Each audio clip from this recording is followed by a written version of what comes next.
Hi everyone, आज के इस वीडियो में मैं बात करने वाला हूँ इम्प्रूवमेंट एग्जाम के बारे में। तो इम्प्रूवमेंट एग्जाम में कौन कौन एलिजिबल है, क्या क्राइटेरिया रहता है, सब कुछ मैं बात करूंगा। सबसे पहले एलिजिबिलिटी। एलिजिबिलिटी तो एलिजिबिलिटी में ये बताना चाहूंगा कि कौन कौन एलिजिबल होता है। कोई भी स्टूडेंट अगर वो ओवरऑल पास है तभी जाके वो इम्प्रूवमेंट एग्जाम के लिए एलिजिबल होगा।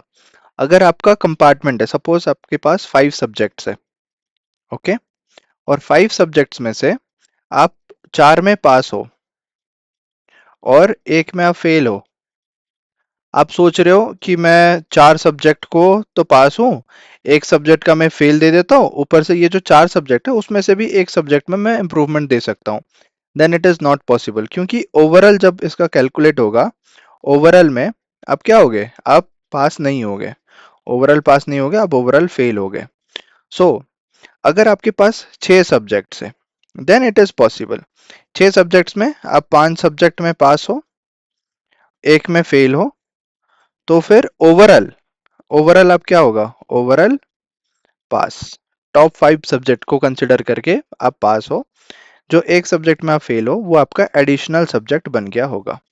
That is your additional subject. ठीक है, अब आगे बात करते हैं सीबीएसई की तरफ से क्या क्या सर्कुलर आया है, क्या बोलता है इसके बारे में। ये डेट आप नोट करिए, 11/9/2024। इस डेट में क्या हुआ था, यहाँ पे submission of examination forms by private candidates for secondary examinations class 12 2025। इसमें नोटिस मैं आपके सामने यहाँ पे लाना चाहूंगा, एक सेकंड। सो ये आप नोटिस देख सकते हैं, इसको मैं समझाऊंगा डिटेल में कौन कौन एलिजिबल है। थोड़ा सा एलिजिबिलिटी के बारे में हम ध्यान देते हैं। एलिजिबिलिटी में बताया जा रहा है, I will highlight the important points. The central board of secondary education will hold the examination. कब होगा एग्जामिनेशन, फरवरी मार्च अप्रैल 2025 में होगा। This point is clear. Then students of the session 23-25 essential repeat. हम इम्प्रूवमेंट के बारे में बात करने वाले हैं, तो इम्प्रूवमेंट है हमारा पॉइंट नंबर 5। पॉइंट नंबर 5 में बोला गया है, passed out students of 2024 who wish to appear for improving their performance in one or more subjects। अगर आप 2024 के स्टूडेंट हो, पास्ड आउट मतलब आप ओवरऑल पास हो, तब जाके आप इम्प्रूव कर सकते हो अपना परफॉर्मेंस इन वन और मोर सब्जेक्ट। आपके पास ऑप्शन आएगा, आप टिक टिक टिक करके कितने सब्जेक्ट में आप देना चाहते हो इम्प्रूवमेंट आप दे सकते हो। मिनिमम एक सब्जेक्ट, मैक्सिमम सारे सब्जेक्ट। ओके, तो ये इम्प्रूवमेंट के लिए एलिजिबल है। एडिशनल सब्जेक्ट के लिए लास्ट 2 ईयर का एलिजिबिलिटी है, 2023-24। तो यहाँ पे एक क्वेश्चन आता है, सर अगर हम 2023 के स्टूडेंट हैं, हम ओवरऑल पास हैं, क्या हम 2025 में इम्प्रूवमेंट दे सकते हैं? क्या हम 2025 में इम्प्रूवमेंट दे सकते हैं? आंसर होगा नो। इम्प्रूवमेंट हमेशा, इम्प्रूवमेंट के चांसेस कितने होते हैं वो मैं बता देता हूँ। इम्प्रूवमेंट चांसेस, इम्प्रूवमेंट के 2 चांसेस होते हैं। कब कब, जैसे 2024 में अभी मार्च में सबसे पहले स्टूडेंट ने एग्जाम दिया, मार्च में उसने बोर्ड एग्जाम दिया, तो उसके पास, ये मार्च है तो मार्च मार्च में उसने बोर्ड एग्जाम दिया। अगर मार्च में उसने बोर्ड एग्जाम दिया तो फिर उसके पास कितने चांसेस रहेंगे, अभी 2024 में ही वो जुलाई में इम्प्रूवमेंट दे सकता है, जुलाई में इम्प्रूवमेंट दे सकता है, तो उसका वो फर्स्ट इम्प्रूवमेंट चांस होगा। फिर 2025 में उसके मार्च में इम्प्रूवमेंट देगा, उसका सेकंड चांस होगा। और ये जो सेकंड टाइम देगा, ये एज ए प्राइवेट कैंडिडेट देगा, एज ए प्राइवेट स्टूडेंट। ठीक है, ये चीज क्लियर हो गया। अभी बात करते हैं 2023 वालों के लिए। अगर आप 2023 के स्टूडेंट हो, तो आपका फर्स्ट चांस कब हुआ होगा?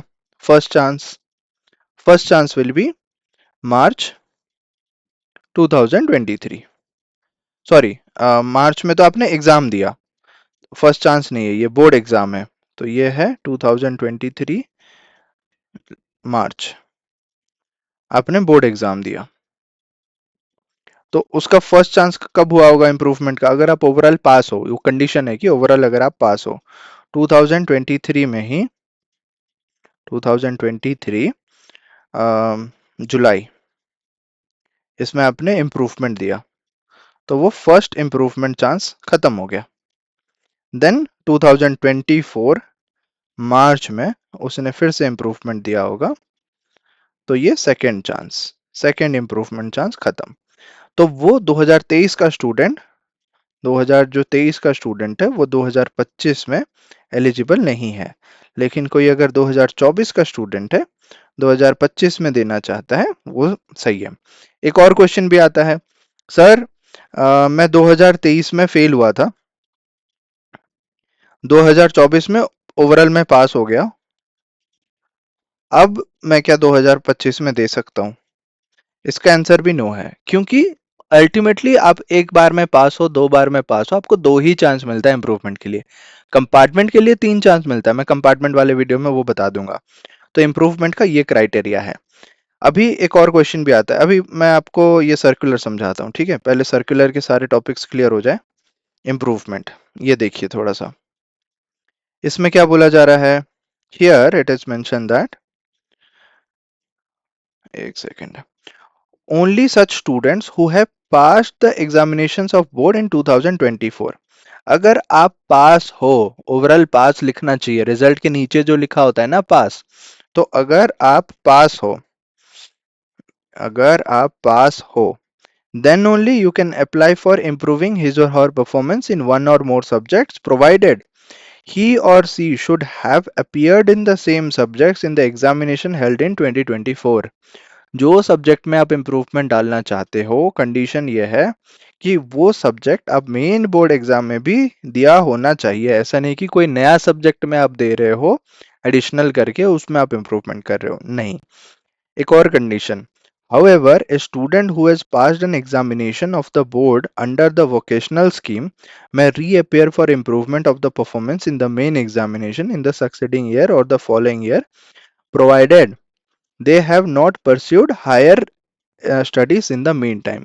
अगर आप हायर स्टडीज नहीं करते हो, जैसे 2023 में, सॉरी 2024 में आपने वो एग्जाम दिया वोकेशनल स्कीम के अंडर, तो फिर आप 2025 में जाके रीअपियर हो सकते हो, या फिर एडिशनल सब्जेक्ट के अंडर आप 2026 में जाके भी दे सकते हो। एडिशनल सब्जेक्ट है कंडीशन, बट अगर नॉर्मल सब्जेक्ट है वो, तो फिर इम्प्रूवमेंट बस करेंट ईयर और द नेक्स्ट ईयर, दो ही चांस रहेगा। करेक्ट। इसके अलावा नेक्स्ट चीज जो मुझे समझाना है इज दिस, दो नोट पॉइंट है, ये हर कोई मिस कर लेता है, जिस वजह से उसको समझ नहीं आता है कि क्या बोला जा रहा है। Note one, students applying for improvement of performance can not, ये चीज को याद रखो, can not apply for appearing in additional subject and vice versa. अगर कोई स्टूडेंट इंप्रूवमेंट के लिए अप्लाई कर रहा है, वो एडिशनल के लिए नहीं कर सकता, एंड वाइस वर्सा मतलब अगर कोई एडिशनल कैटेगरी में अप्लाई कर रहा है तो वो इम्प्रूवमेंट नहीं डाल सकता, अपने मार्क्स को इम्प्रूव करना चाहता है तो वो इम्प्रूवमेंट नहीं कर सकता। This is the condition. Then note two, note two में बोला जा रहा है only those students who have declared pass can apply for improvement of performance और additional subjects to fulfilment of other conditions. ये क्या बोल रहा है कि डिक्लेयर्ड पास, आप ओवरऑल पास होना चाहिए ताकि आप इम्प्रूवमेंट या फिर एडिशनल सब्जेक्ट के लिए अप्लाई कर सको। ये दो नोट पॉइंट को याद रखना। इसके अलावा और क्या बताया जा रहा है इसमें, कैसे फॉर्म फिलअप करना है वो सारा डिटेल्स है, कैटेगरी वाइज इंस्ट्रक्शंस जो दिया गया है यहाँ पे। Instructions to fill online application form by private, तो यहाँ पे इम्प्रूवमेंट ऑफ परफॉर्मेंस दिख रहा है। इम्प्रूवमेंट ऑफ परफॉर्मेंस में candidate name, father's name, mother's name, ये ऑटो जनरेटेड होता है, ये सिस्टम से आता है क्योंकि स्कूल वाले रजिस्टर किए होते हैं। appeared in this held in 2024 students, ये वाला चीज ठीक है, सारा कॉम्बिनेशन आप सही से डालना एप्लीकेशन फिल करके, ये करना। एक चीज यहाँ पे नोट करने वाली बात यह है, द प्रैक्टिकल और इंटरनल असेसमेंट और project etcetera marks scored by the student will be carry forward और प्रो रटा marks will be given or practical exams will be conducted again as per applicable provisions of bylaws। अगर आप 2021 या उससे पहले board exam दिए हो तो फिर आपको प्रैक्टिकल एग्जाम देना पड़ेगा। ठीक है, 2021, अभी ये 22 हो जाएगा शायद, नया सर्कुलर आने के बाद पता चलेगा। 2000 ये 22 हो जाएगा। बट अगर आप 2023 के स्टूडेंट हो, 24 के स्टूडेंट हो, अ, तो फिर आपको कोई टेंशन नहीं है। 22 का भी शायद कैरी फॉरवर्ड हो जाएगा, जितना मैंने सर्कुलर में देखा था। आ जाने तो सर्कुलर, और अच्छे से हमें पता चल जाएगा।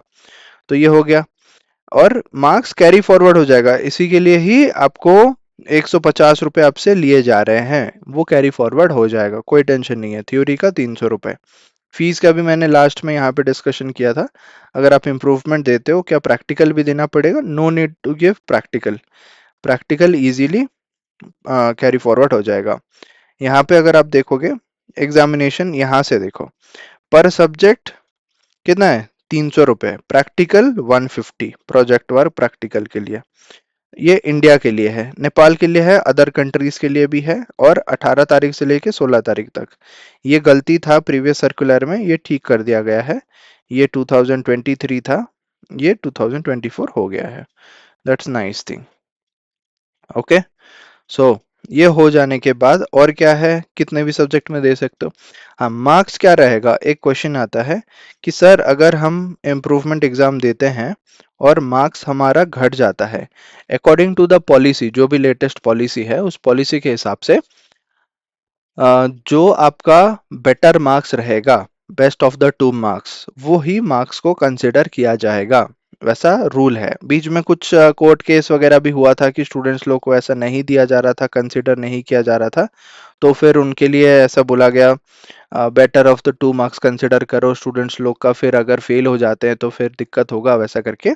बट अभी के रूल के हिसाब से better of the two marks consider होगा। Better of two marks. ठीक है, तो टेंशन लेने की कोई ज़रूरत नहीं है। बट ऐसा नहीं है कि आप फेल हो जाओगे। इम्प्रूवमेंट में बहुत सारे बच्चे फेल हो जाते हैं, विच इज़ नॉट गुड यार। मतलब मुझे सुन के अच्छा नहीं लगता कि इम्प्रूवमेंट एग्जाम दे रहे हो तो आप वैसे उसी तरीके से सीरियसनेस के साथ ही पढ़ाई करो, तभी जाके मजा आएगा। वरना आप इम्प्रूवमेंट में जाके फेल हो जाओगे तो it doesn't make any sense. Okay, so I wish you all the very best from my side. कोई भी आपका डाउट है और कोई अगर क्वेश्चन छूट गया, आप बताना, उसके बारे में मैं वीडियो में समझा दूंगा। एंड फिर मिलते हैं अगले वीडियो में। चैनल को सब्सक्राइब कर लो, कंपार्टमेंट रिलेटेड और इम्प्रूवमेंट रिलेटेड बहुत सारे अपडेट्स आपको मिलेंगे। ओके, वीडियो अच्छा लगा जल्दी से वीडियो को लाइक कर लो। मिलते हैं अगले वीडियो में, तब तक keep learning, keep exploring and keep smiling. Thank you so much.